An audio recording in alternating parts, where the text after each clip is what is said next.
Yo, yo, yo.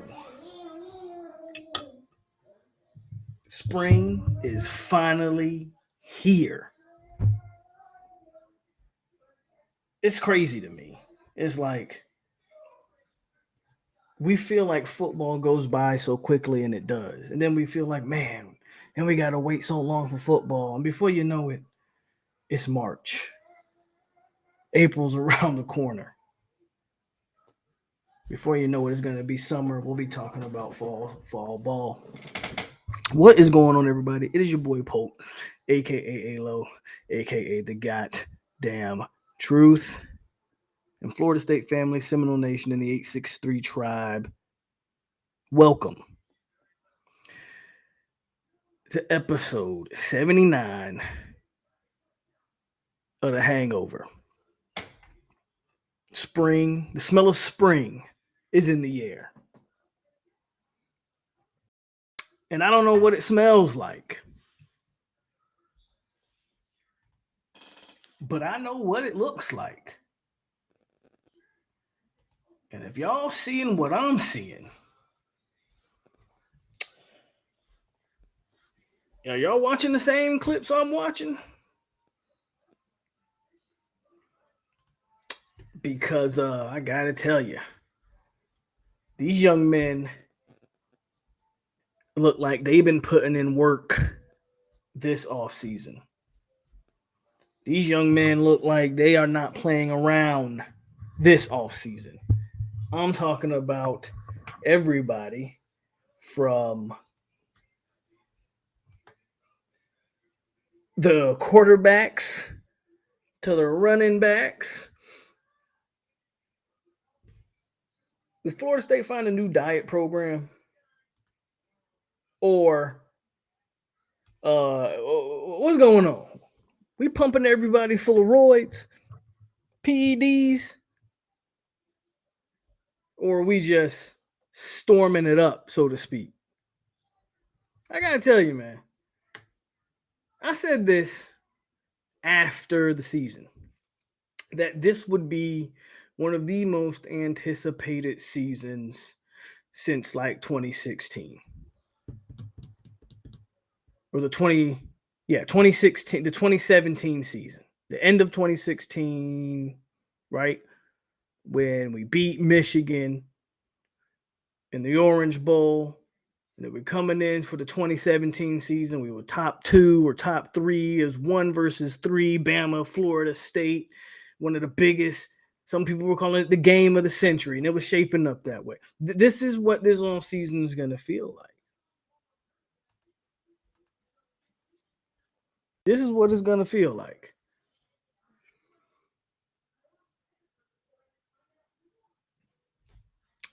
Get ready.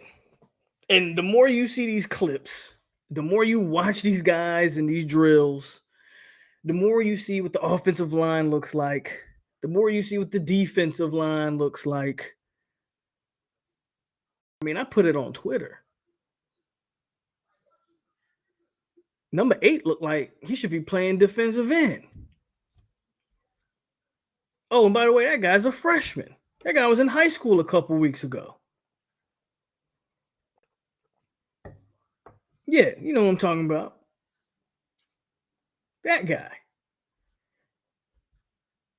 That guy, number 8. He looked like, I was like, that's a wide receiver. Hakeem Williams is a wide receiver. Holy cow. And it ain't just him. So that's what we're talking about tonight. We just gonna talk about the way this team looks.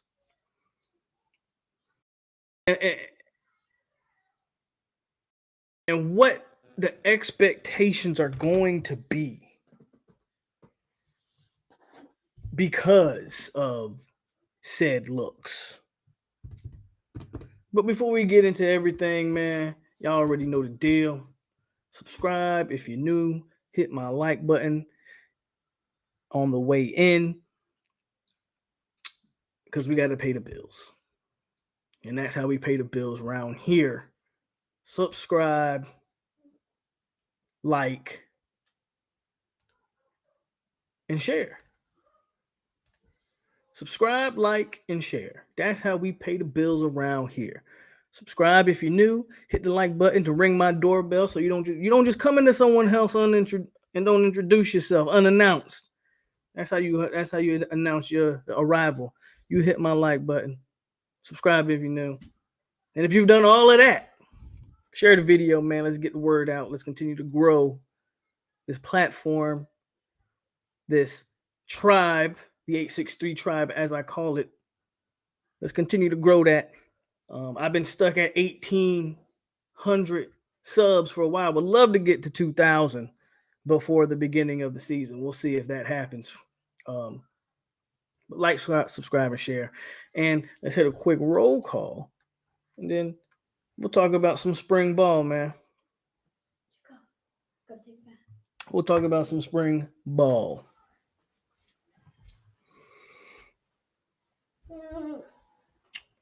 And we'll wait a little bit, and then I'll do it quick. So get in that comment section, man. Like I said, subscribe, share the videos, let people know we're live. And we'll do a quick roll call here in about 20 seconds.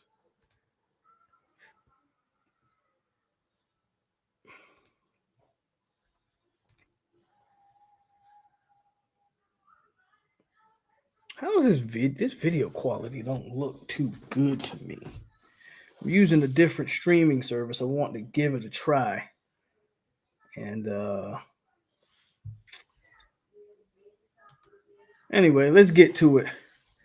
In 5, 4, 3, 2, 1. Truth be told is in the building.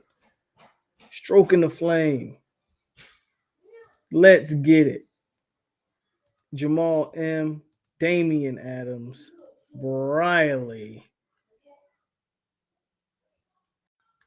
Tyler, member of the 863 tribe. Florida State Love, member of the 863 tribe. Vontae B, Ronald Smith in the building. Born Legacy, Island Boy, and Lewis P in the building. Don't forget, man, hit that comment section if you would like to get it's not as crisp. That's what I thought. I'm looking at it and it don't look as crisp as it usually looks. I agree with you, and I don't like that. Might need to mess with some settings, but we'll worry about that another time. Maybe that's why. Hold on.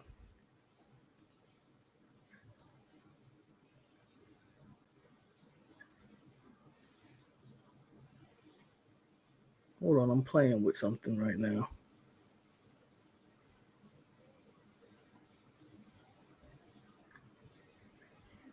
Trying to see if I can fix it.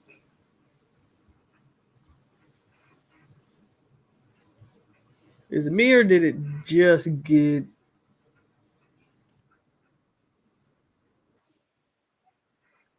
Maybe it didn't.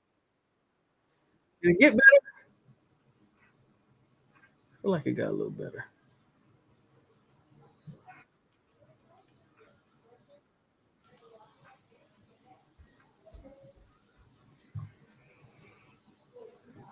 I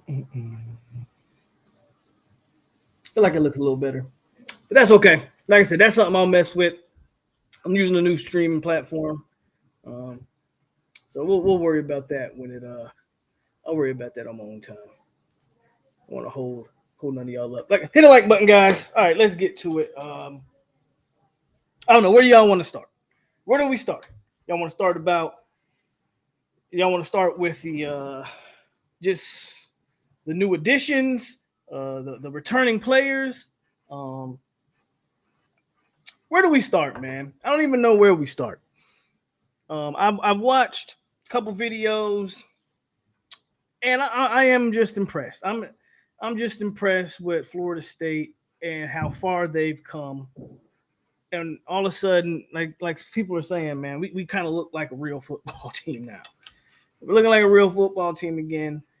The freshmen, I'll say this, the younger players look like they belong. It's been impressive to see. And like I said, what do y'all want? So y'all saying it's better? Okay. Just that's what I feel like too. It's just a little better, not a lot better. But let's let's just. He said them boys are much bigger. They are. There's something. There's something. Like I said, there's something in the air, and I don't know what it smells like, but I'm starting to see what it looks like. So let's just start. Let's start with this. I want to start with this, and then we'll go from there. Let's start with the fact that some of these players are going to leave this roster. And this is not a negative thing. But from my understanding, and anybody can correct me if I'm wrong. Let me move the screen over here, actually. FSU is 5 over. Basically, by the end of spring, Florida State needs to get rid of 5 players. From my understanding. I think they have a extremely tough decision on who comes and who goes.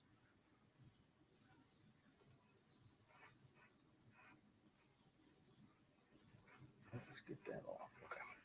I think they got a hard decision, and there's some players that, off the top of my head,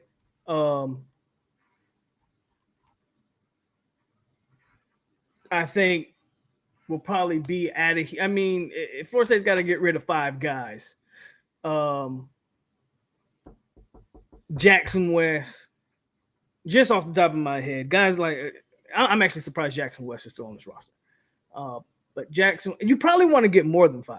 You probably want to get rid of about 6 or 7, just because you want to have that option of maybe taking a guy or 2 post spring, depending on how other battles shape out across the country.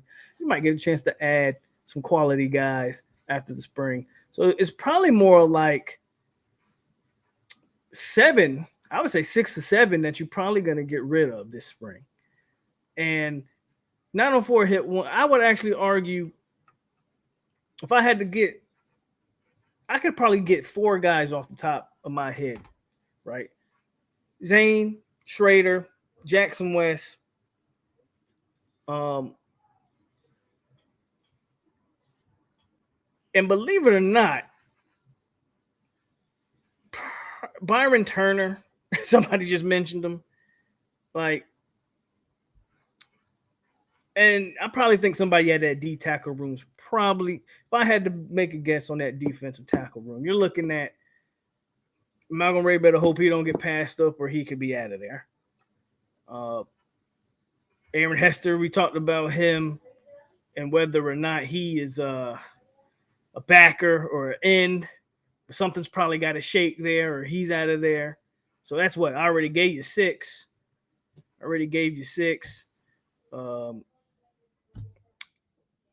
And then if I had to go for like a 7, Steven Dix wouldn't surprise me, as you add some younger, probably more athletic linebacker. I know we always talk about Steven Dix, how he looks the part, but looking the part and actually being the part are 2 different things. And as they start adding some younger, more athletic backers, I don't know if Steven Dix has a spot. So that's just something I wanted to address real quick. Florida State is about 5 over.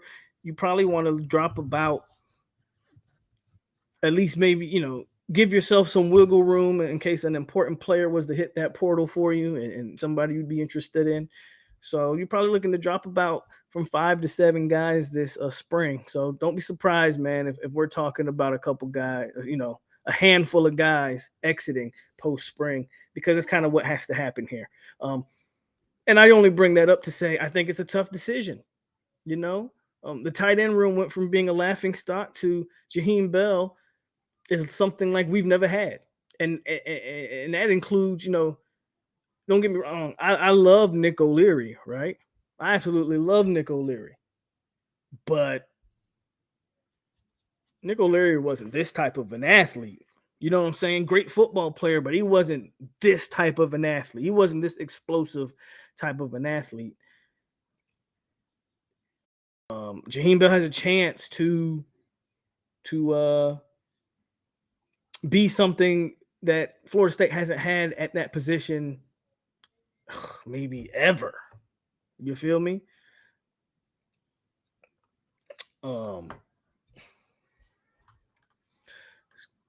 See what y'all are saying in the comments. Two more big boys. So yeah, there are two. We did have two offensive linemen. On3 has now. I usually go by the composite, and I really have not been paying too much attention to recruiting. I told myself I'll start paying attention to recruiting post spring, but the recruiting is starting to pick up just from the standpoint of team players are starting to make those visits. I'm trying to find the name of the young man who got crystal ball. There's actually two offensive linemen, but I'm looking for one specifically because On3 has him as the number one guy, but the composite does not have him as the number one guy. It's always funny to me how recruiting services are so drastically different in how they evaluate players. It's like when I go to offensive tackles and I look for this kid, 247 don't even have him in the top 20. I legit can't find this kid.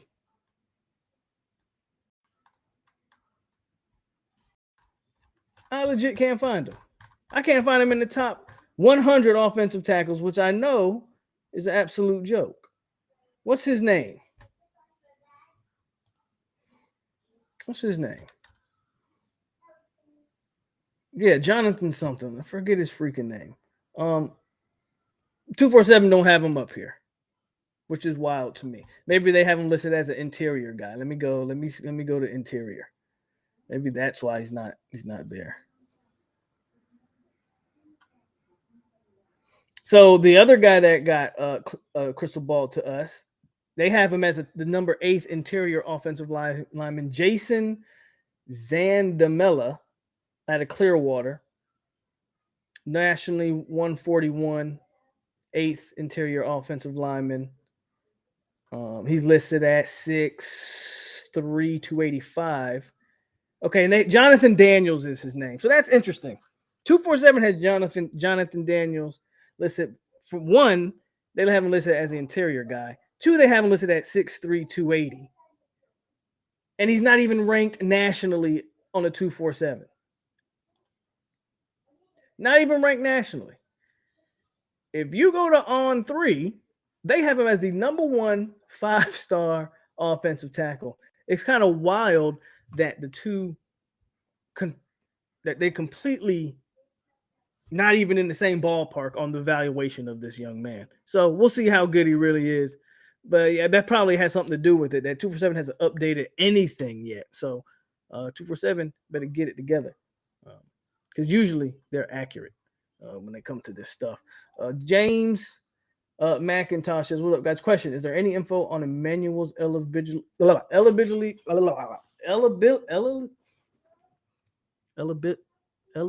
Man, I couldn't say that word. Or a timeline. Mike has been closed mouth about any waivers, so we don't know if Meach or if Jackson will even play this year. For Meach, the fact that they continue to list him on the roster and list him on like the depth chart, I think that bodes well. Or, at least they're expecting to have him. Now, a question would be, did he participate in any drills this week? I don't know that. I actually don't know if he participated in any spring practice. Maybe he is not allowed to participate in spring practice until his waiver is cleared. Not so sure. So I don't know, Jonathan. And then same thing with Jackson. Now Jackson is participating in spring. He's participating in the spring. though we don't know if he'll be eligible to play next year. So there's that. Bell is the most athletic since Brandon Warren, and we didn't get anything out of Brandon Warren. Didn't he end up like transferring out of Florida State? You know, we didn't get nothing. We didn't get nothing out of that. So okay, so y'all say he was doing a little something with Lucas Simmons, so he was participating. Sporadic say he practicing. What's up, Chris? So there you go. If they got him practicing, they got to list him on the. He's listed, still listed on the roster. I think the expectation is for him to participate. What can I do for you, sir? I love you. Okay, love you too. Talk to you later. Talk to you later. Okay.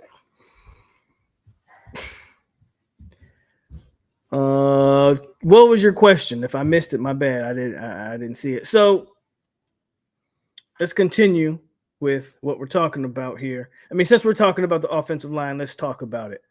Wow. Does anybody look like they don't belong? Does anybody look like they don't belong on this O-line? Isn't that cute? Shut up, Briley. You're gonna get blocked, ma'am, if you keep it up. I'm looking at these guys on the offensive line, and I'm like, this is something we haven't had in a while. We haven't had this in a while, man. Like where everybody looks like a beast, and it's good to see. Now, it's one thing to look that part. It's another thing to actually get on that field and start blocking some of these defensive line. Because I'm gonna tell you, and I know he's wearing a green jersey, but Fisk, Jackson, these boys are massive. We know Fabo's a grown man. But our interior defensive linemen are looking Farmer. These guys, just across the board, like we could just go on and on about the way this entire team just looks bigger. I can't wait to see them. How much faster they look. We know they look bigger. We seen even Trey. Saw some of Trey Benson. What, Adrian? Go watch TV. Okay. I saw some of Trey Benson. Just everybody across the board, man, looks like they are just in form. Even Mo looking bigger. But that damn Erotic's huge. The boy from Auburn, Jones, he's a monster. Like I said, man, all of these guys. Woody looks great. Farmer looks like a tank. Exactly. All of these guys, man.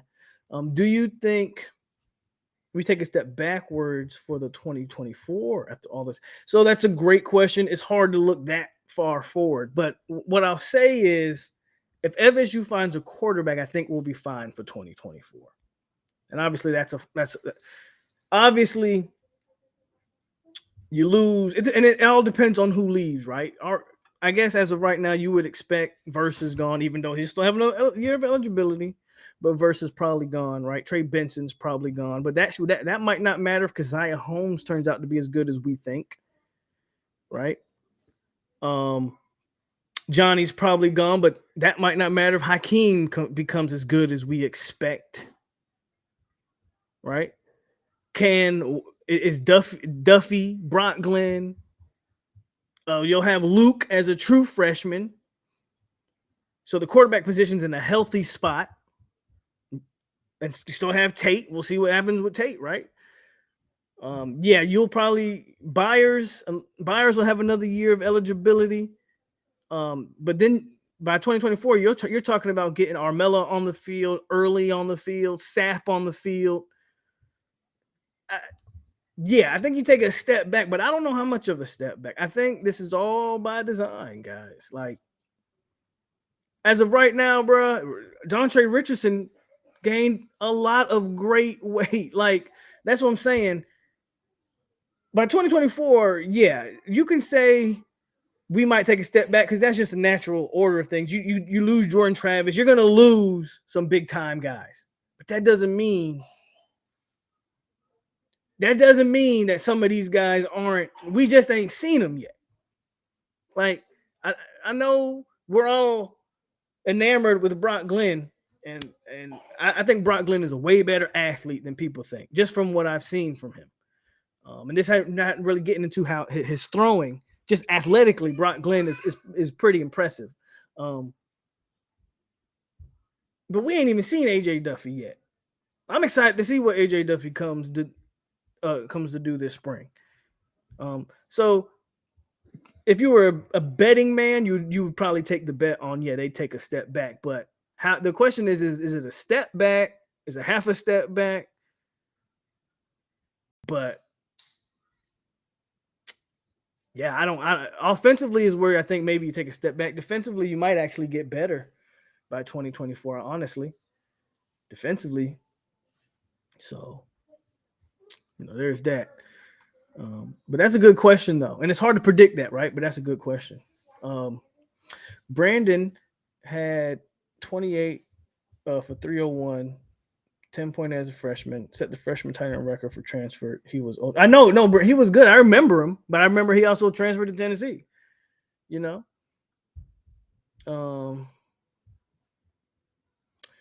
Everybody looks the real deal. That's the point, though, Lewis. And that's what we're getting to here tonight. By the way, hit the like button, please. But that's kind of what we're getting to here. Everybody, like, what position that y'all have witnessed? Now, granted, I'm like you guys. I'm not there. I don't see anything firsthand. I'm all the way in Texas, so I'm watching the same stuff y'all watch. I just watch my stuff, on the internet. Same stuff y'all get to look at. But is there any position that you've looked at and you said, man, they were slacking this offseason? Because I don't see it. Everybody looks legit. One thing about the 247 is they want the players down. They want the players down. If they think they rank them in the right spot, they will become a 5-star in a composite. That's why that's why I'm like 247 is rigged up. Duffy is legit.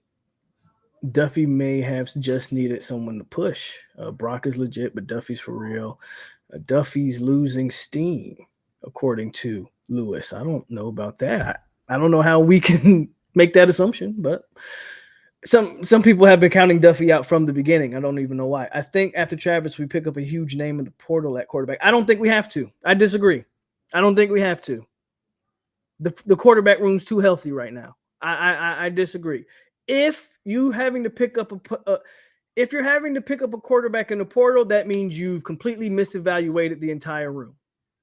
By 2024, again, your quarterback room, now a Duffy or Tate might transfer. Like, if I had to guess, one of those two is going to transfer just for numbers' sake. Like, put it like this: if Duffy is number 2 quarterback this year, Tate's probably gone.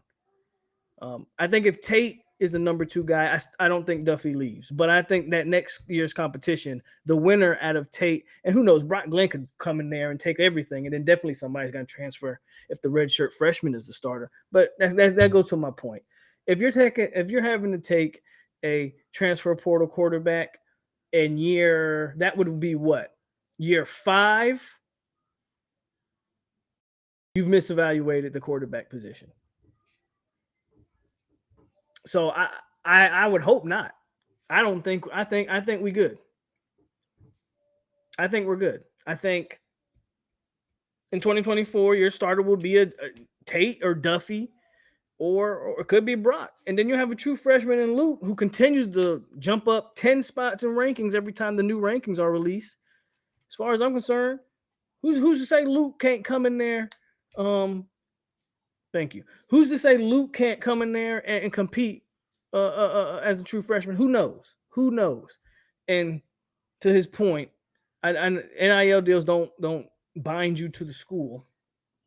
So Somebody will transfer. The point is, somebody will eventually transfer, unless they just don't care about being a starting quarterback. Like, remember, we had JJ Constantine, and they couldn't get him out of the program to save their life.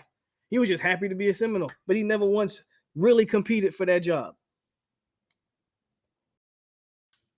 So unless Tate's just happy to be a Seminole, and he just, if he loses, if Duffy loses, one of those guys eventually want to go try to be a quarterback. Quarterback's in one position where you can expect a transfer, especially if you're healthy, if you're recruiting the room healthy. So that's me. I'm with you on this one, actually, and I know what he did in that second half, and I don't want to. I just really got to see more. Rodemaker has not convinced me he's the guy, because even in that time when he came in Louisville, his first throw was a pick. Now I guess he just had to get it out of his system, but I'll be honest with you, I don't have a dog in the fight. I don't care if it's Duffy, Tate, or Brock Glenn, or Luke. I don't care. Tate just hasn't convinced me yet. What's something that you hope to improve on defense for your team this year? I think most people would agree would be secondary play. Getting some takeaways, that's where I would start. Duffy should be better than Rodemaker by the end of the spring. If not, ... And what's up, Terrell? So you move on. Quarterback position, I think everybody looks like they're competing fairly well there. I'm obviously it's Jordan Travis, but I would be if I was Tony Tokars, if I was Mike Norvell, I would. Let's talk about this. This is an interesting point. I'm curious to know what people would like to do for our spring game. I think we definitely have enough depth to do like a draft. Do you want to do ones versus twos? I'm asking this question because, yeah, Jordan's going to get his snaps, but I would love to see Tate and Duffy go at it to see who's QB number 2. Robert Scott's going to miss this spring, which is not a big deal for me. I think they should keep him out anyway. Hell, if it was up to me, I'd keep Fisk in a green jersey the entire spring. Fabo, I'd slap a green jersey on him if I'm being honest with you. There's a few players that, as far as I'm concerned, don't need to play this spring. Don't need to play at all. What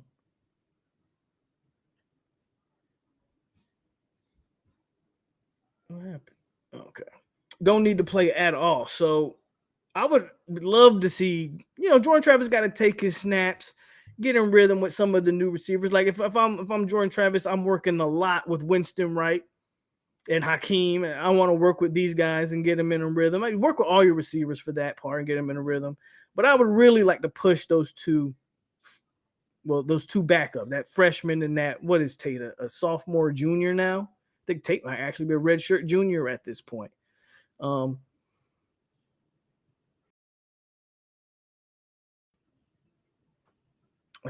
well, whenever I'm invited, I show up. Me and Chris got a good relationship.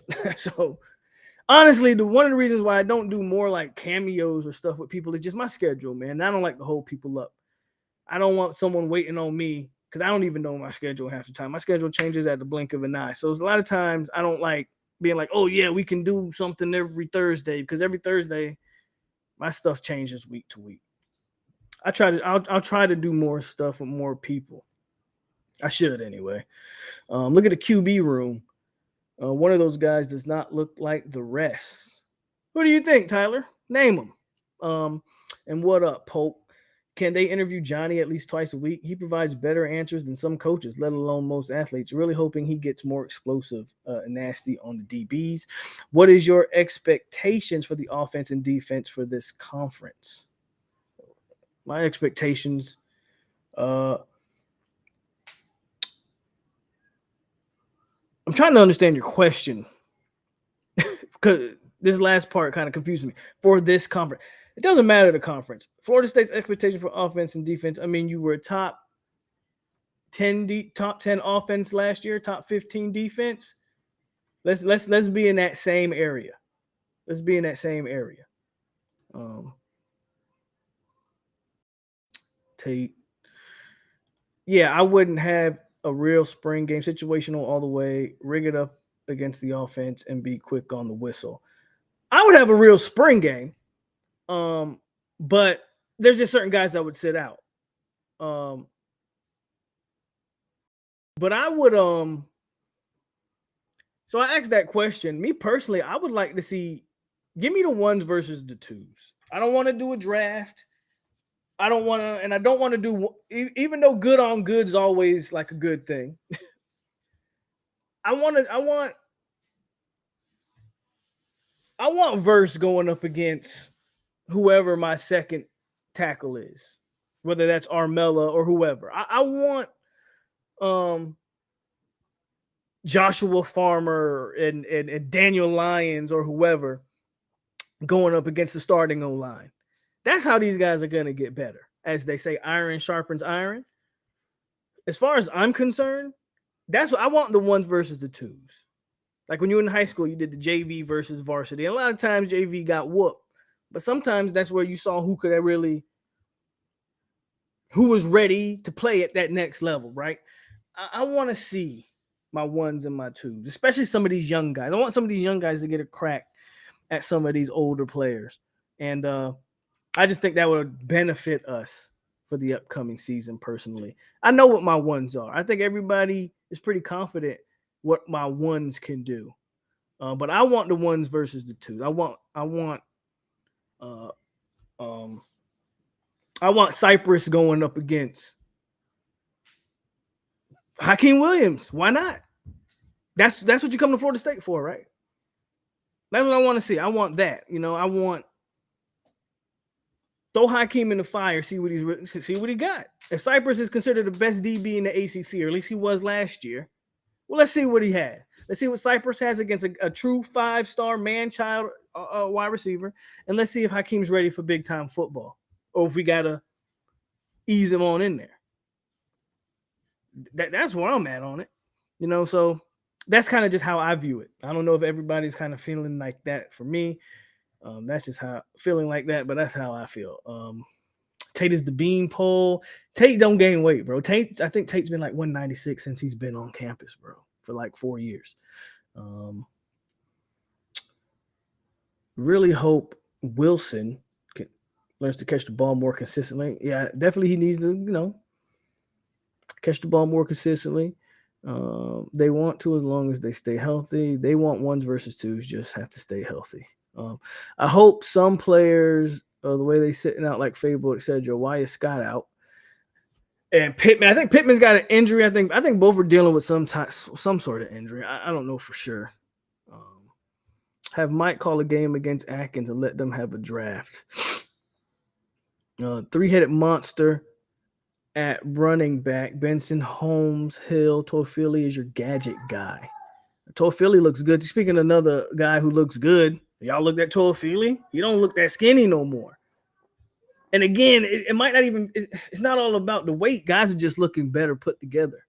The body composition is just looking more solid. But guys are looking more solid, more streamlined, more definition. You know what I'm saying? So let's move on. We talked about the quarterbacks. Let's talk about the running back since you just brought up the three-headed monster.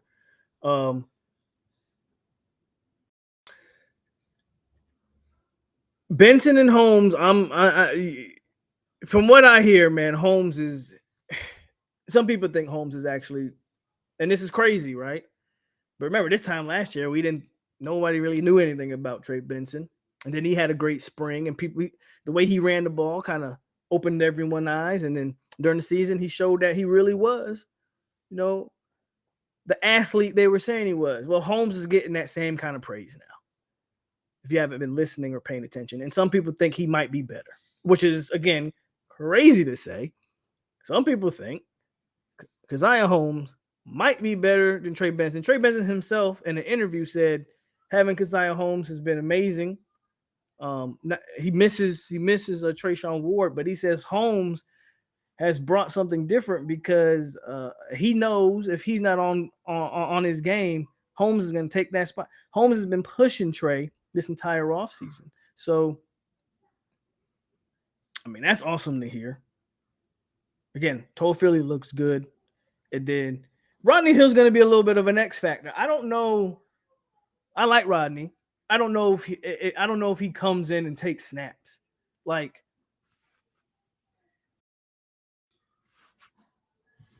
you said the three-headed monster with Philly as the gadget. It's more so a two-headed monster, like last year, and then Philly is sprinkled in there running and catching the ball. I think when you start talking about three running backs, and which is technically four running backs, I think I don't know if there's enough footballs to spread for that. If you give me Benson and Holmes and Philly in the role that he's had, I don't think I'm not so sure. And again, you're talking about a guy who was and is one of the bigger Trayshawn Ward fans out there. You know, I kept telling people all along, man, no, man, Ward is the better back. Ward's the better back. But here we are. Ward's gone. We wish them all nothing but success, right? But let's, because Holmes just might be, you know, he was a 4-star coming out of high school for a reason. Penn State wanted him for a reason. Penn State's got a pretty good history of recruiting running backs up there. Holmes is looking like everything that we thought he would be. He's getting that praise in this offseason. If that's true about Holmes, then yeah, Hill might have to take his snaps against Southern Miss and Miami. I like how you threw that in there. Absolutely. Hill's going to have to take his snaps in some blowouts, and that's fine. You know, that's absolutely fine.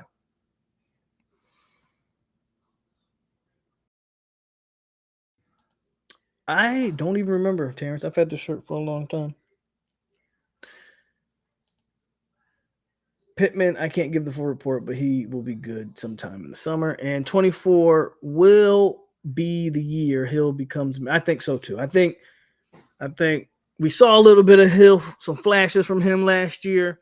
I think you'll see some more flashes this year, but the top of that room is pretty elite at this point.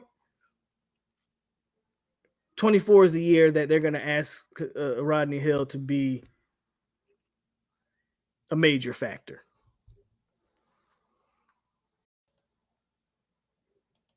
Wide receivers, bro. Wide receivers. This is another room where Kentron. I saw a picture of him lining up. I think he was lining up against Ronaldo Green, but I don't remember for sure who he was lining up against. And I didn't even know that was him. I thought it was Hakeem because all I saw was the 8, but it was Tron. All of a sudden, Tron looked like he done gained. Now, I don't remember what Tron's weight gain was when we just covered that this past Saturday. I don't remember. I have to go back and check. But I know what he looked like in that picture. So Tron's looking good. Winston Wright has been getting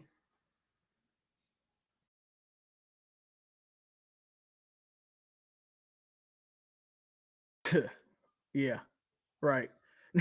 Winston Wright has been getting a ton. You too, man. Appreciate you for stopping by. Winston Wright has been getting another guy that's been getting a ton of praise this offseason. He's looking good, apparently. He don't look like he ever sustained the broken leg from the car crash.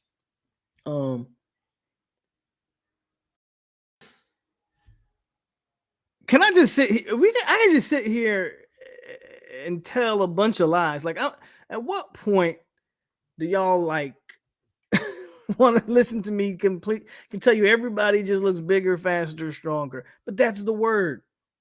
That's the word on the streets. Again, I'm just a light-skinned dude on YouTube. I don't really know nothing. I'm hearing the same things y'all hearing. I'm just here to talk about it and bring some commentary to what we're hearing. Did anybody take a step back? They're saying Winston Wright is everything we thought he was going to be last year. That's what we're hearing. We've already seen Hakeem. We looking at Tron looking better. Williamson, Mike Norvell put a ton of pressure on Williamson. I hope he lives up to him, but Mike Norvell put a ton of pressure on him when he said he had elite level potential. So we're going to see what happens with him. The only person that's really not getting a bunch of buzz, or at least I haven't heard anything, please correct me if I'm wrong, is Ja'Kai Douglas. Josh Burrell is back in the. That's actually a name I don't think we answered at the beginning of the stream, or mentioned, excuse me, at the beginning of the stream. Josh Burrell could be a guy that eventually hits this portal. They don't know what to do with him. He might be hurt again this offseason. He stays hurt, and it just don't fit into a position. But man, did they have a bunch of players. Deuce Span is still a guy like, and of course Johnny Wilson. Like, Jesus. Teams we destroyed last year, such as BC, Syracuse, and Miami, do we give them a worse beatdown than last time? So those three specific teams are very interesting because they lose a lot. BC loses Flowers, and a quarterback actually transferred to Pitt. So I don't know what BC has there. I don't know who the quarterback's going to be, and you're not going to replace Zay Flowers like that, so you can forget it. Syracuse loses their quarterback. I think their quarterback's gone, and one of their better DBs transferred to LSU. I think Chestnut. I don't know what Syracuse has, and Miami's Miami. As long as Mario Cristobal is there, y'all don't worry. Okay. Mike got us. Mike Alford got us, and Cuban Jesus got us. He got us. Cuban Jesus got us. Okay. Cuban sandwich, he got us. We good. Don't worry about Miami. Yeah, don't worry about none of that. Don't worry about none of that. Matthew says, let's tell some lies. That boy was that run? Yeah, he was at running back. Now he's back at receiver. They don't know what they want to do there. Ja'Kai is under the radar until it's game time. You think Jackson is starting over Fisk? Honestly, I don't think it matters, but I would say I don't think so. But I don't think it matters. I think they're going to rotate those guys. I think when it's all said and done, Fisk, Lovett, Jackson, probably Farmer in there, you're going to have a similar amount of snaps. Just because you rotate them like that, you're always going to have an elite, fresh body out there, I think. Especially with those top three. And then Briggs, if he can, Briggs is the outlier to me. I kind of said Saturday, just from looking at the depth chart or whatever, or the gains and the losses, because Briggs is like the one guy that just, it's like, how we said everybody in that quarterback, there's one guy in that quarterback room that just looks different than everybody, and it was Tate because he's a beanpole. Well, Briggs is kind of on that. Look at everybody in that defensive tackle room. 6'4", 330 is love it. Fisk is 6'5", 310. Jackson's 320 something at 6'6". Farmer 6'2" is 314. Like, everybody's a tank. And then you got Briggs at 6'4", 280, 285. He's just built. He's not like the other guys. He could be an outlier. But I think they're going to rotate enough bodies where I don't think it kind of matters who gets to start. A.k.a. Rock Frazier, I predicted Holmes to be our best running back. Do you remember that? I don't remember that, but if you did, man, shout out to you. But it still remains to be seen, right? But it wouldn't surprise me. Syracuse quarterback is still there. Yeah, but he was good, and then he got hurt, and he wasn't as good. Like, when we played him, he was terrible. So now you got to ask yourself, how good is he going to be next year, right? I see a lot of snaps for the backers. Remember, you all Miami fans equal Cowboys fans, always dreaming. I agree. They will be heavy rotating those interior linemen. You think we will grab more play from the portal? I think you got to set yourself up to potentially grab a player or two. That's what you're gonna do this spring. You're gonna evaluate. Uh, you're gonna evaluate the positions. Like we think we're good at certain positions, but maybe safety's still an area of a question mark for me. I don't know about y'all guys, but safety's still a question mark. Like, what are we doing there? Are we really gonna go into the season with Duke Cooper, Travis J, Shaheem Brown, and Akeem Dent? We might. And then you add Conrad Hussey as a true freshman, and maybe another one of those freshmen. They got Kirkland listed as a safety, but I'm almost positive Kirkland's going to be a corner. Jones might be the safety. I think they like him at corner too because these are both big, fast, athletic guys. Safety could be that position. Off topic here. Another dinosaur with a ring retired. Boheim. Yeah, he did. I saw that. Does Syracuse take football seriously or just go ahead and join the Big East and focus on basketball? I don't know what Syracuse is going to do. CJ Campbell is taking running back too. Okay. I don't know so much about that. Shout out to CJ. And CJ Campbell might also be on portal watch. And he's still I don't think CJ Campbell has a scholarship either. So he don't really benefit by Campbell hitting the portal. If we're talking about, at least I don't think so. Could be wrong, but I don't think so. And then we talked about the tight ends, offensive line, defensive ends. We really haven't hit on the defensive ends. Gilbert Edmonds getting a lot of eyes on him. Of course, Jarrett Verse is looking like Jarrett Verse. I think maybe it's only been 2 days. Pat's probably been a little quiet from my understanding. I haven't heard much on Pat. Doesn't mean he's not doing anything good or anything. I just haven't heard much on him. Dante Anderson is the name for me in that defensive end room that I'm paying attention to. Right, you know what Verse is. You think you know what Pat is. We haven't seen Edmond yet, but there's some good expectations there. Aaron Hester's not Aaron Hester. Aaron Hester's the guy who I think might change positions, but Dante Anderson's the guy who. He's the guy who's who you talk about changing bodies. That guy came in out of college, out of high school, 6'3", 200 pounds even. Now he's up to 240 something. That's a name to watch. Byron Turner's got to be a name to watch. I don't know about Byron. I hope he succeeds. But I don't know. But Anderson's a guy who I would watch if I was a betting man. Talking about the defensive end room. Jaden, I think that's a guy who they're going to ease into because he's coming off that injury. What's going on, Insane? How you been?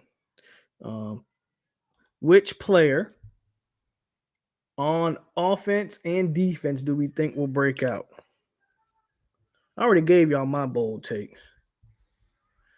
So I won't go over those bold takes again. A player on offense who will break out.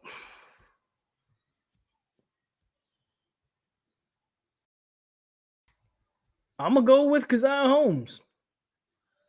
And then a player on defense who I think breaks out. This one's interesting. I'm going to go with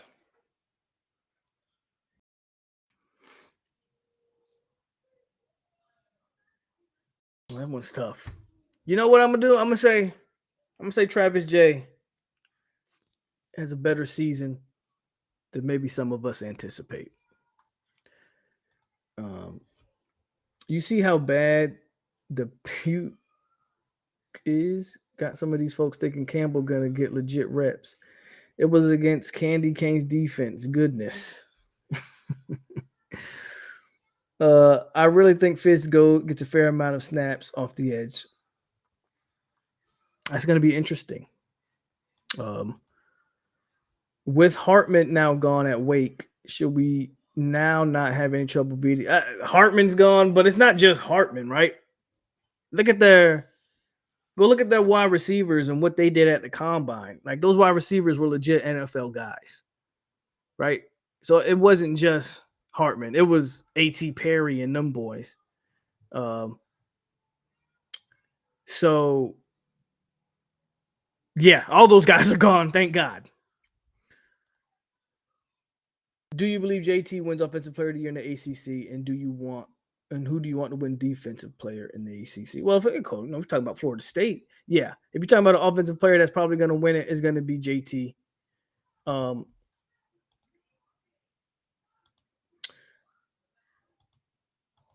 But if we're talking about defense, Verse, if he's having big sack numbers, it'd be Jarrett Verse.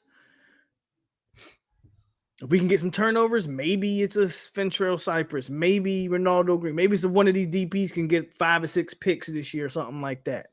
But I think Verse, if you're putting a bet, if you're putting money on a defensive player, I would bet on Verse.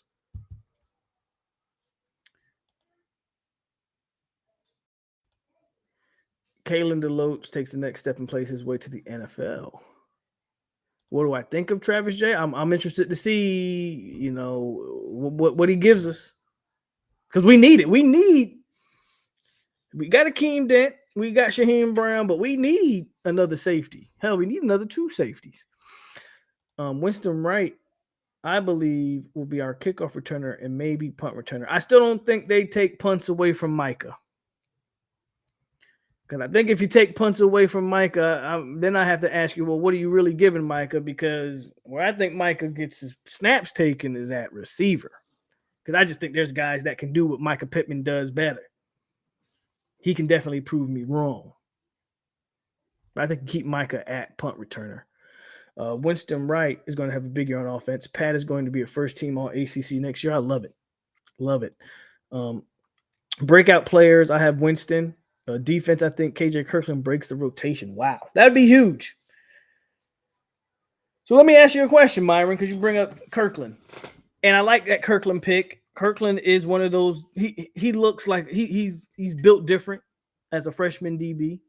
I think somebody said it earlier in the chat. He's built like how AZ came in. Maybe how, and I'm not saying he's Ramsey, but size-wise, right? He's built that way. But if Kirkland breaks into the rotation, my question for you, or anybody in the chat for that matter, that means someone has to drop out of that rotation. Who's the DB most likely to drop out of the corner rotation if Kirkland does indeed step into the rotation? That's my question. Caveman says, do you think the tight ends you guys have will make a major impact this year? Yeah, the tight ends we have will have a bigger impact than we've seen in a long time. I think that's the expectation. Definitely think that's the expectation. I'm confident in our starters. I'm confident in Lundy. Believe it or not, I'm confident in Mike Lundy. I'm reading insane. I'm confident in DJ Lundy as a third guy. Let me be clear. I'm confident in Kalen DeLoach. I'm confident in Tatum Bethune. Where I have questions is, does Omar Graham, can he step into a 4th role? Does Brandon Gant, is he going to step into that rotation and be, Brandon Gant was somewhat of a spark plug last year. But can he be a regular fixed rotation guy in the linebacking room? Can we get that out of Brandon Gant? Does Omar Graham take the next step? That's my question in the back room. More so to depth, right? More so to depth, but not so much. I'm confident in the starters. Since we haven't played them for so long, this Pitt maybe. I said this when we talked about the schedule. I said Pitt is a game you can't sleep on. Pitt's they're always a well-coached team. I don't know if they can catch us off guard. I think our schedules our schedule is constructed very interestingly. We play LSU and Clemson in the first 4 games. Then we don't really play anybody, and then in the last 4 games, it's Miami, Pitt, and Florida, and sprinkle in a cake, a cupcake in there. So you catch Pitt at a time where I don't think they can catch us off guard because Florida State is going to be entering the rivalry stretch. So no, I don't think Pitt can catch you off guard. Mike Norvell, ACC Coach of the Year. In order to do that, he better win the ACC. But I don't disagree if he can win it. Okay, so to answer the question, y'all are saying greedy. So y'all think Kirkland moves into the nickel spot. Dent. Well, only way it's going to be Dent is if you're saying Kirkland plays safety. I don't think Kirkland's playing safety, so I can't agree with Dent, Damian. Knowles, well, Knowles is an easy pick because Knowles ain't playing. He's another guy that's sitting out the entire spring. And according to Kevin Knowles himself, he won't even be back till mid-season. So, yeah, it could be Kevin Knowles. Greedy's been good so far. Nope, definitely Knowles. You're right. Won't be greedy. Might win the nickel job outright. I think one or two guys will transfer. You think one or two guys will transfer out of the DB room? I hope not. What depth do we have if that happens? And then who would those guys be? You already lost Demore Tate out of that DB room.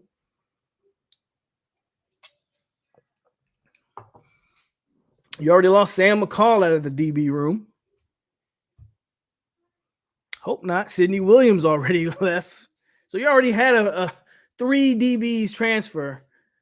One or two more guys don't help. They do not help. Don't we play Duke in the last 4 games? I don't think so. I think we played Duke somewhere in the middle of the season.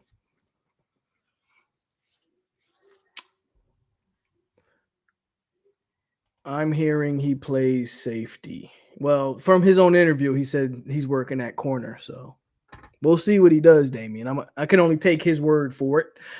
And then everybody sleep on Jerry Jones. I'm knocked out on him. We'll see. Yeah, man. Look, I'm not giving Jerry a hard time. He played well down the stretch last year, so we'll see what he does. But I got a lot of tape on Jerry Jones. I hope he does come in and do what he's supposed to do, so to speak. Jerry Jones is he gonna be a starter or just gonna be in the heavy rotation? Yeah, he played well down the stretch. I agree. He played well. Let's see what he does. Let's see if he continues to do that. He also had parts earlier in the season where he didn't play so well.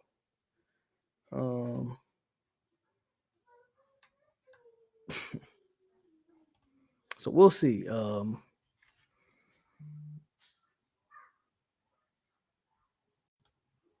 Sleeping. Yeah, he does bring you good depth. I agree. Good depth and experience. So if that's the criteria, then I agree with you. When I say I'm sleeping on Jarian, if you're asking me, is Jarian gonna take somebody's starting position or no? That's when I say I'm sleeping. Like I that's just me though. But if you need a guy for depth, and all of that, yeah, Jarian is good to have him on there for sure. From the post-practice interviews, it seems like the guys are having a lot of fun, as they should be. Who besides the QB, if any, throws a TD? 2-point conversion, i.e. Rector last year, Span, former QB, or do you take the field?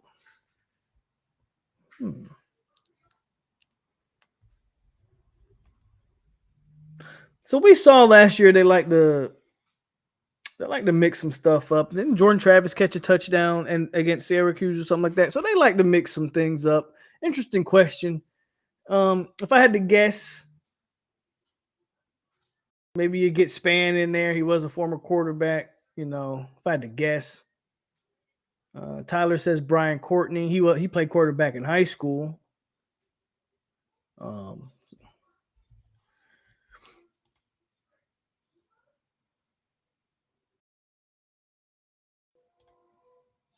If Greedy and Jones are fourth and fifth in rotation, that's not bad. A lot of people think Greedy's going to be the starting nickel. We'll see what happens. I think Greedy's going to be in the mix there, but I think they might want to upgrade there, but we'll see. DJ throws a pass off a helmet to himself. Yeah, I've been hearing that they're going to try AZ out at nickel as well, which is interesting. So we got a lot of rotation pieces in that secondary.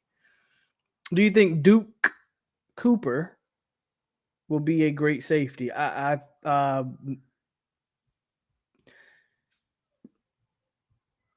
think Duke needs. How do I say this?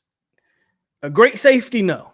At least not right away. He's going to need some work at it. I don't know what to expect from Amarion Cooper year one of that transition.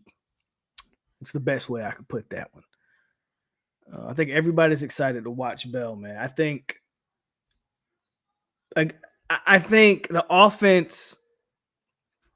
I don't want to say this worries me because it doesn't worry me. As a fan, it doesn't worry me. But if I'm a player, and of course, not being selfish, but look, we're all these, they're all human, and they're gonna want their own time and to shine in the ball.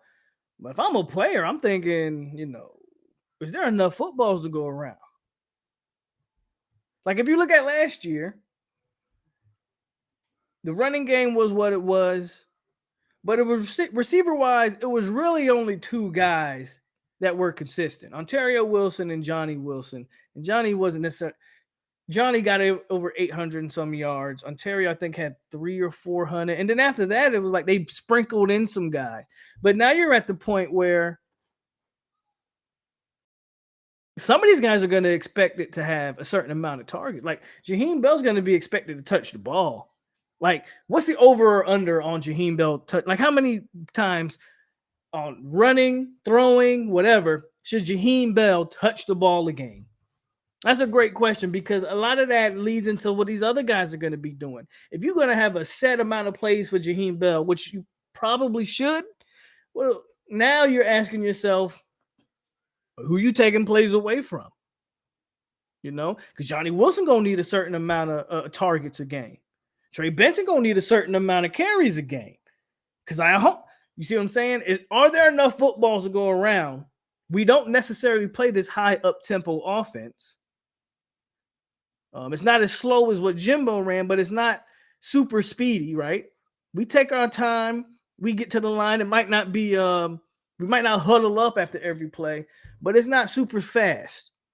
Maybe they pick up the tempo a little bit this upcoming year, but like just certain guys are going to require a certain amount of touches, I think. I think Bell's one of those guys.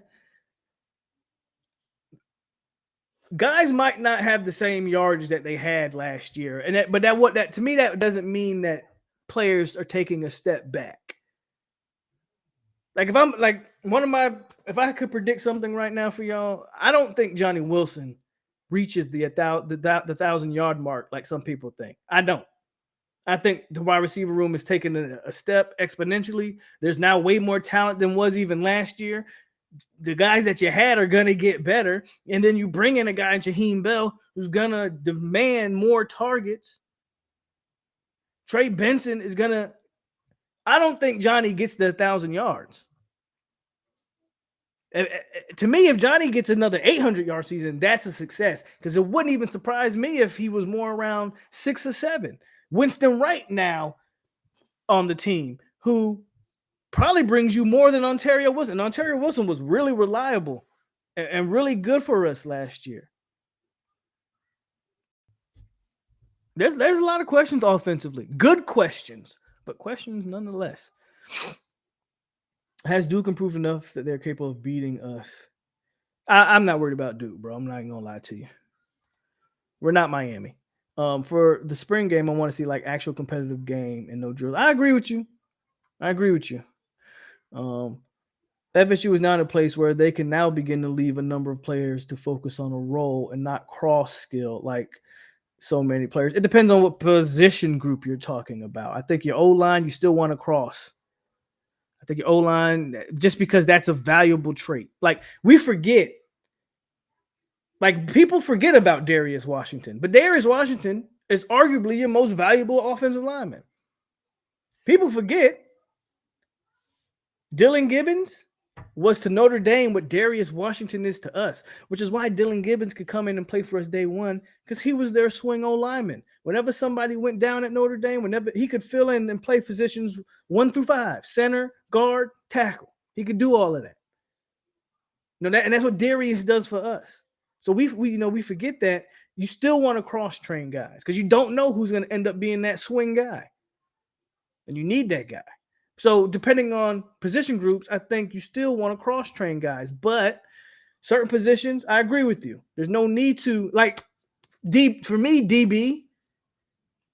I don't think there's a need to cross train guys, and that's just my personal preference. And I know that I know they say, well, that makes guys more valuable. Listen, know what you got. Certain special players can play safety or corner, but if you got a corner man, he need to specialize in that. I'm more lenient on my safeties kind of switching roles but my corners got to be elite at what they do. That's me though. Tyler thinks between 5 and 10 snaps a game or touches for Jaheim Bell. I think 5, you're being kind, but I'm definitely with you on like 10. I think like maybe 7 to 10. Like Jaheim Bell got to touch the ball.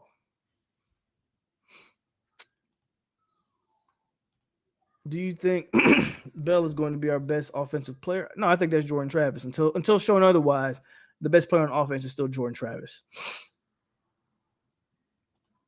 Lewis thinks they'll up the pace this season, and they might very well try to pick up the pace with a better O line, more competent players around, everybody kind of knowing on the same page. They may very well try to up the pace a little bit.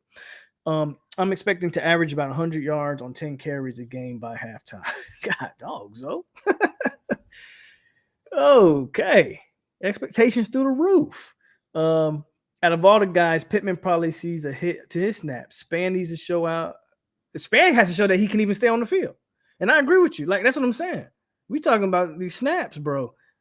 Pittman, again, I don't know if Johnny gets that 1,000 yards that he's seeking. And then you add in the fact that, and this is another, hit on these receivers. Lawrence Toafili can do everything the receivers can do out of the backfield. So you got to be careful with that. FSU's in a place where they got so many offensive weapons, somebody's not going to get the touches they think they deserve. Or maybe Mike's just an offensive genius and he can figure it out. And maybe a guy who only gets 2 touches one game gets 20 touches. Like maybe Mike can somehow balance it at some point. I don't know.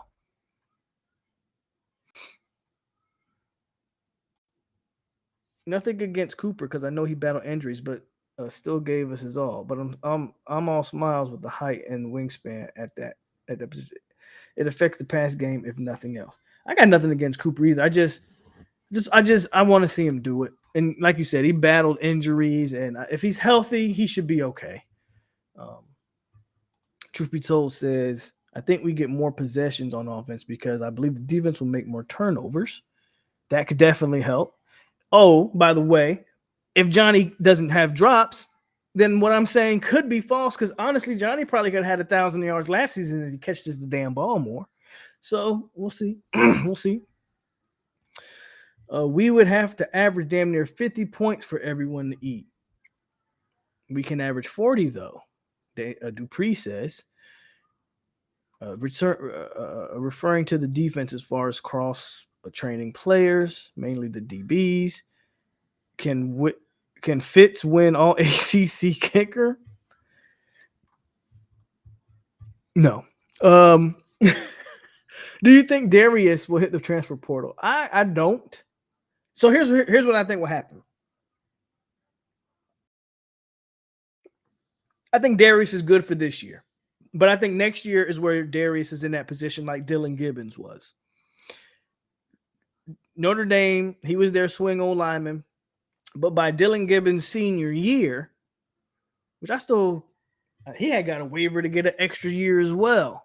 Because remember, Dylan Gibbons was a grad transfer. He was only supposed to do 1 year for us, but he stayed 2.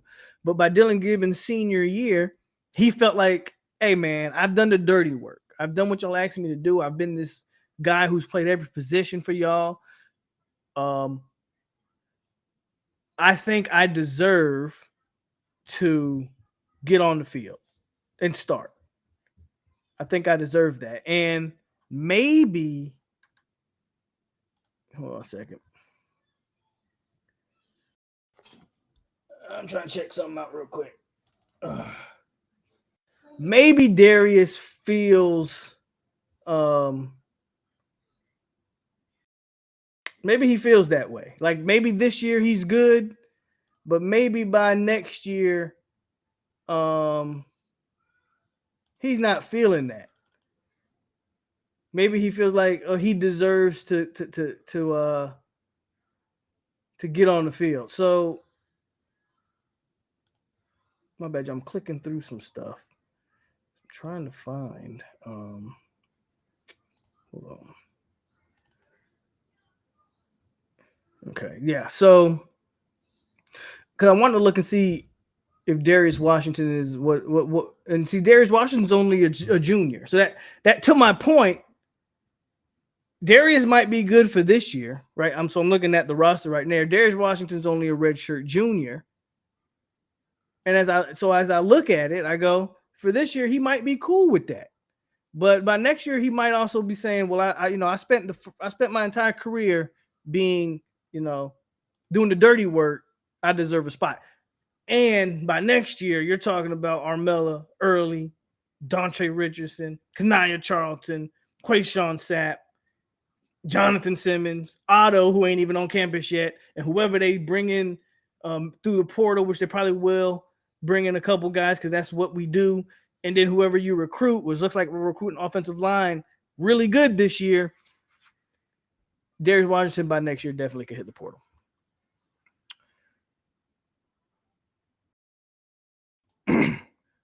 Here's a hot take. I don't think we see any freshman wide receivers this year.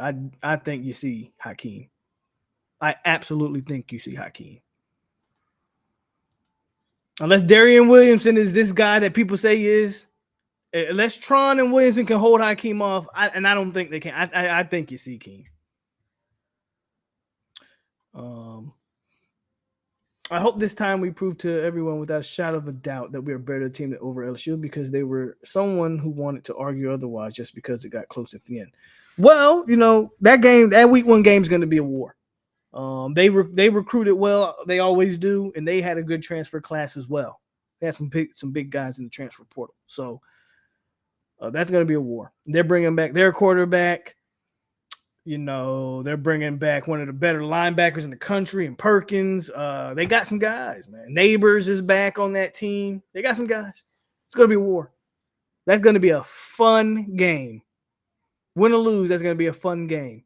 And like I said, to me, the game means nothing. Now, if you want to talk about winning a national championship, okay, I understand that. I'm not at the national championship level right now. I want to win the ACC. And I think if you do that, then all that other stuff may take care of itself. But LSU is going to be a fun game.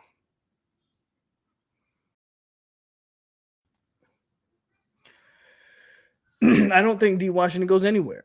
He was one of the first guys TBE targeted. Plus, he just seems like a guy who simply likes it at FSU. And he might. I'm pretty sure Dylan Gibbons loved it at Notre Dame. As a matter of fact, he said as much.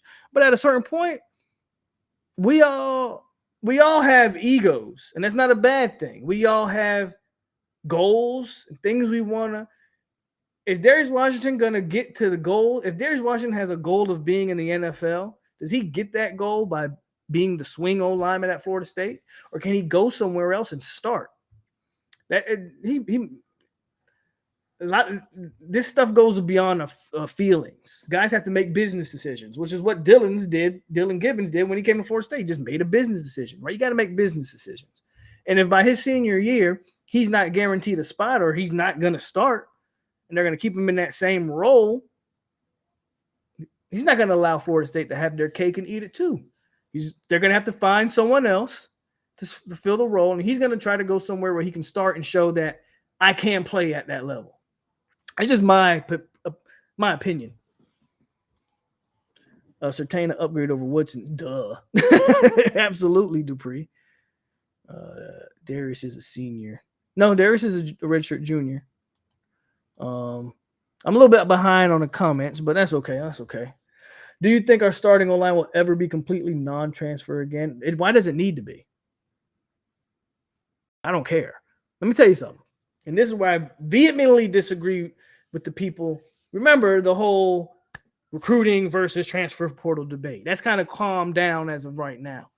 But one of the things they were saying, the people who were all about recruiting, is they started shifting. I think when they started realizing that, you know what, there's over 1,000 transfer portal players. You can definitely build a roster out of this thing. But then they started shifting the goalposts. They started shifting the narrative. Well, yeah, you can hit the portal, but you need to recruit the trenches, which is actually the exact opposite. Why would I recruit offensive linemen that usually need a year or two to get it together when I can get Keandre Jones, Casey Roddick, and Byers, Dylan Gibbons out of the portal, Dimitri Emmanuel out of the portal right now. Even the Jazz Turrentine out of the portal right now. Guys who just are physically capable of sustaining the entire year. Why would I not continue to target the portal? I don't care about whether it's a non-portal ever again. Get the best players. Acquire the best talent however you can acquire them. If you tell me every year I can get Keandre Jones and Casey Roddick out of the portal, why the hell wouldn't you? I don't care if they're coming from high school or Colorado or UTEP or wherever they're coming from. On that position, offensive line, I need guys who are going to play right now. I love the offensive tackle we got. Simpson, all 6'8" of them. He's not going to play this year. I love Julian Armella. He didn't play next year. Julian Armella probably doesn't play a lot this year. These guys usually need a year or two. And that's okay. That's how it should be. We've lived through the era of rushing Donta Lucas out there. Hell, we rushed Darius Washington out there. We rushed Juwan Williams and Abdul Bello. And we've already lived through that, y'all. Bavion. We've already lived through guys playing when way before they should have played, and we saw the end result. Get me transfer portals on that offensive line. Point blank, period. Man, that O-line is beastly. Thank God we have good issues where we're actually talking about solid linemen. No way you keep Keem on. I think so, too. There's no way Keem's not on the field. Briley. He is. Darren is the dude, but go ahead. Keep down there. I've only been... Okay, we'll see. Darian going to have all the opportunities in the world to show me he the dude.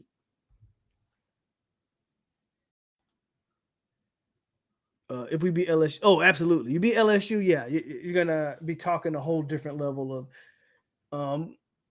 You're gonna be talking pretty. I mean, you still got to beat Clemson though. I keep reverting back to Clemson, bro. But listen, you beat LSU, cool. What does it mean if you lose to Clemson? Game 4, right? You play them game 4. You're back at square one, and now you're taking a back seat in the ACC race. You lose to Clemson, now you can't afford probably to lose another ACC game. Hey, I'm just saying. You can't convince me that LSU is a more important game than Clemson. It's just not. I think we'll take offensive linemen from the transfer portal every year. I don't know why you wouldn't. Like, I just went on that whole spiel about that. I don't know why you wouldn't. Darian was better than McLean's not here no more, so that's not necessarily saying too much, but we'll see. Yeah, the portal helps you win now. Makes sense. I'm thinking you should be taking at least maybe 2 O linemen out of the portal a year. Yeah, probably. Even if you're recruiting offensive line at a great clip, which we are recruiting offensive line pretty good. Even if you are, you should take 2 bodies who are going to play right now at least every year. Unless it's one of those years where you're just getting everybody back. You know what I mean?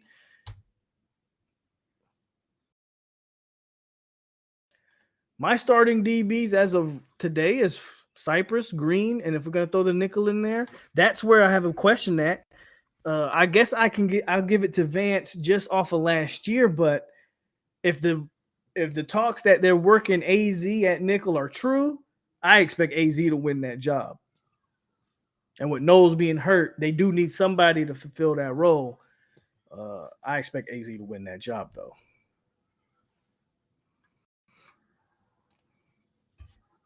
And Simmons not playing important snaps will be a great sign. He'd probably be a starter at some point last year. It will show how improved the O-line.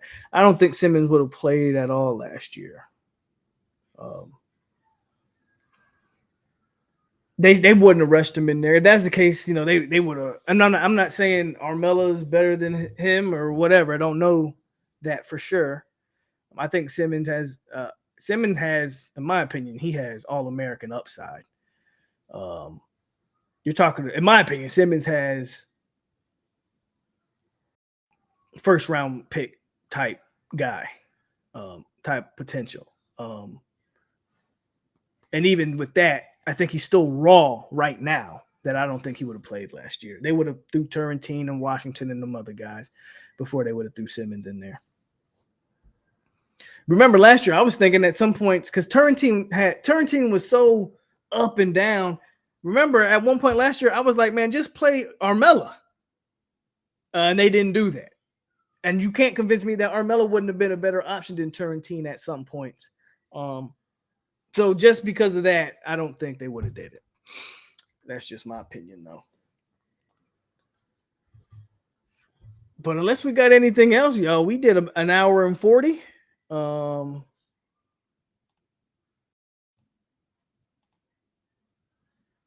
Another good football discussion here tonight.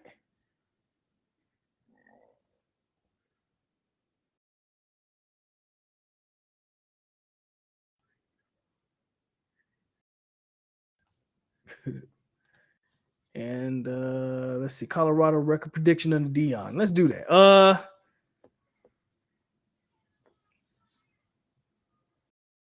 If Dion can win, I think if Dion can win 4 or 5 games, he's doing something. And if he get him to a bowl game, he's cooking with Dan. If Deion Sanders can get Colorado, the Colorado Buffaloes, ain't that their name? Colorado Buffaloes. If Deion can get Colorado Buffaloes to 6-6, watch out. Watch out. I'll be honest with y'all. Watch out. I think we will be taking 2 defensive tackles out of the portal next year. Well, let's see what we recruit, but you're probably right because you're losing Lovett. You're going to lose Fisk. There's a chance Jackson goes pro too, though he would have another year of eligibility. But then again, you got young guys, but those young guys got to grow. To your point, you don't know if by next year Lyons is ready to be a full-time starter. We'll still have Farmer, and we expect Farmer to be ready. But will Lyons be ready? Will Bishop be ready? Will Tafasi be ready? Woody, will he be ready? So you'll probably definitely take a couple guys on the interior. I agree with you. Jeff, with the super chat, did not know you were on. It's all right, man. Using a new streaming platform, so I don't have Jeff's video.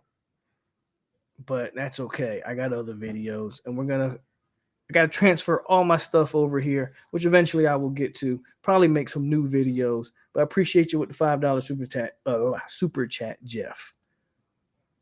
I'm in Tallahassee, I'm with the Seminoles. I've been getting to this paper, focus on my goals. Trying to run this money up and pull up in the road. All this talking gangster, that shit getting old.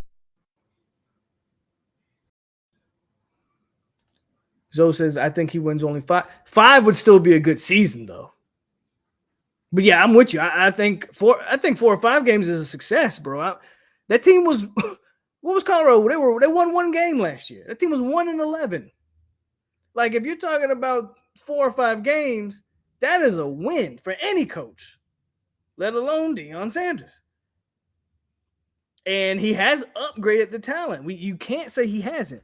I don't know how good his son is going to be at this level, but I'm damn sure going to be watching Colorado to see how good Shiloh is. Not Shiloh, I'm sorry, Shadur. Shiloh's the other one who plays DB, I think. But I'm gonna be looking to see how good Shadur is. You know, I'm gonna see how Cromartie plays. I want to see if they put Hunter at receiver full time, a DB. Colorado's going to be a fun team to watch just for that stuff. Now, if they out there getting blown out every week, I'll probably stop watching by game 3 or 4 if they're not competitive. But I'm interested to see, can they be competitive? Hey, Polk, where all those Miami fans go? Me and T2Y still, we still communicate.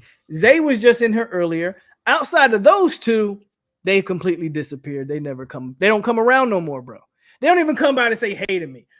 I take that back. Hurricane Millie comes by every now and then, and he says what's up too. So 3 out of the 20, 50 of them that used to be over, they don't even come by and speak. They don't even want to see how I'm doing. They don't even know if I'm dead or alive. You talking about, is he alive? They don't even come check on you, boy. They don't see if I'm sick, depressed. Which, why would I be depressed? I'm not a Miami fan, and my coach isn't Mario Cristobal. But I'm just saying, they don't check on me. It just shows you, man. Them boys, you think they love you, man, and they don't love you. They don't love you. I would be shocked considering he took like 40 portal guys. I'm lost on that one. Did I say? I might have forgot that one. Oh, you're talking about Deion. How do we feel about QB position? Who will be QB2 this season? I'm interested to watch. I don't know, but I'm interested to watch it. Atkins lapping every other coach on staff when it comes to recruiting. Well, Atkins is Atkins. We know what that is. Atkins is Atkins. He's that guy. I can keep that on the screen the whole time. He's that guy. But I think Pat Surtain is going to have something to say about that. I really do. And don't sleep on Dugans, because Dugans is starting to show, yeah, I can do a little bit too.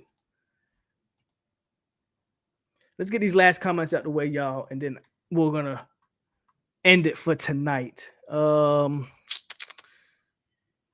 got you, man. I'm definitely going to add some new ones. Greg Jones will be one. Who's the next opponent on the video game? It's actually Miami. So tune in for that one. And if you watch if you didn't go watch that last video, I got robbed. I feel bad for T2Y. This season really aged fast. Them boys depressed over there, bro. Right.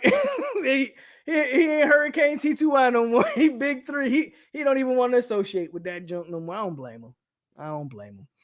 Scuttlebutt is that Tate looks good and Glenn seems to be helping Duffy improve. Still think it's Tate. It probably will be Tate if I had to guess. The best receiver will be Jimmy Horn. Yeah, I know they got him from USF.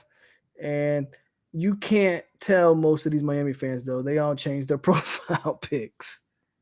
You don't know who these guys are anymore. They don't come around. And we'll finish with Brandon, and then we'll get out of here. He says, man, Deion about to get his ass handed to him. Year 1 is going to be rough. I honestly think he's a target has a target. He definitely has a target on his back. That team's going to have a target on their back. Just because, look, On 3 said the best DB tandem in the country is Travis Hunter and Cromartie McClain. One guy has never even played a college football game, and the other guy's never played at the Division I level, let alone the Power 5 somehow. So it's that type of stuff, that preseason hype. Yeah, they're going to have a target on their back for sure. They're going to have a target on their back for sure. They're going to have a target on their back. But with all that said, y'all, as always, man, hit that like button on the way out if you hit it on the way in. This was episode 79 of The Hangover, man. Spring is in full effect. I think tomorrow's a break, and then I think Friday they put the pads on, if I'm not mistaken. I think Friday they put the pads on. So we're here. The content slowed down a little bit, but we back in full effect with the spring ball, because it's just an exciting time to be a Seminole fan, because the hype is real. The hype is real, and we're going to see. I don't know what they're going to do in this upcoming season, but we are going to see. As always, man, it is your boy POLK over here on 863 Seminole TV. Stay classy, my Seminole family, and we got you. Go Noles. If I can end the stream. Okay, here we go. Go Noles.